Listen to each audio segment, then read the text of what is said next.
The green monster, or its scientific name, genetically modified foods, is not the monster hiding in our food pantry. Although, as millions of people have nightmares about lack of food, government regulation and other environmentalists continue to keep this new technology locked away from the people it can help. A GM food, according to the Human Genome Project, is a special set of technologies that alters the genetic makeup of an organism such as animals, plants, or bacteria. So the fear of new technology has been around for centuries, and majority of the time the new technologies have proven to be safe and the benefits are enjoyed by each of us. However, public opinion does not see this new technology as the answer to the cries of plundering economies or the world food shortage. Instead, they see GM foods as a genetic Frankenstein and forbid the produce to be sold in their country. For example, imported GM food has been wiped off the shelves of British supermarkets by concentrated consumer campaigns launched by a range of the green pressure groups. Greenpeace International has consistently worked the better safe than sorry attitude, arguing that although no evidence exists of dangers to digestion or the environment from GMOs, it's better to wait and see before allowing their growth. This process has spread across Europe. The use of genetically modified foods can be felt throughout the environment in many ways, such as CO2 emissions. According to the USDA, 1 acre of corn removes 8 tons of carbon dioxide from the air during a growing season. At 180 bushels per acre, this is enough oxygen to supply a year's need of oxygen for 131 people. Among other effects is the preservation of our natural resources such as water and nutrients within the soil such as nitrogen. Today, according to Monsanto, less than 15% of the crops in America are irrigated, and also farmers today use 70% less fertilizer than in the 1970s. By creating a less dependent crop or organism, this puts less strain upon our environment.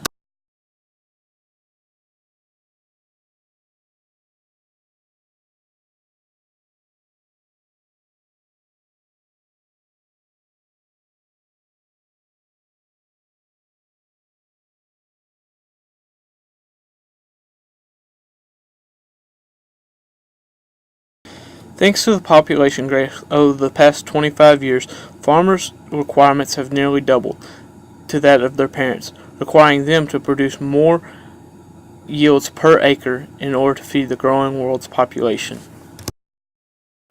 While being less dependent on the environment, farmers are able to achieve higher yields and get more nutrient-filled crops for the consumer. Farmers grow 5 times as much corn as they did in the 1930s on 20% less land. That is still 13 million acres or 20,000 square miles, twice the size of Massachusetts. The yield per acre has skyrocketed from 24 bushels in the 1930s to 154 now, and the Agriculture Department expects the average yield per acre to double in the next 25 years. According to Pence, the world's population could increase up to a record of 12 billion people. Without GM technology, there is not enough space to grow the food needed to feed the world's people.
To us farmers, biotech is really important because it has benefited us with bigger harvest.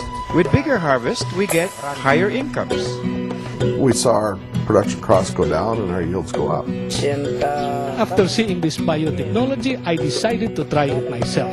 When I planted 1 hectare, it yielded 150 cabanas, which is more than double what I harvested before. I like investigation. I like farming with new expectations. With this new cotton, I was able to build a house. And as you can see, my family is healthy. So with this genetic technology, my life has changed completely.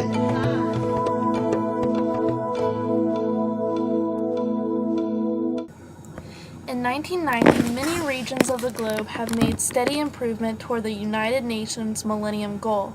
To decrease their undernourished population, Latin America has been the leading producer in GM foods. In result, they have almost met their goal of 7%. In contrast, the sub-Saharan Africa has not met their goal of 17%, but still having 33% of their population unnourished because they do not believe in modern farming.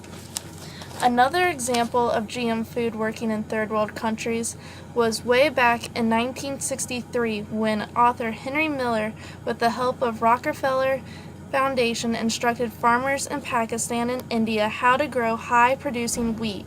By 1968, Pakistan was completely independent. This example of GM food working is over 40 years old.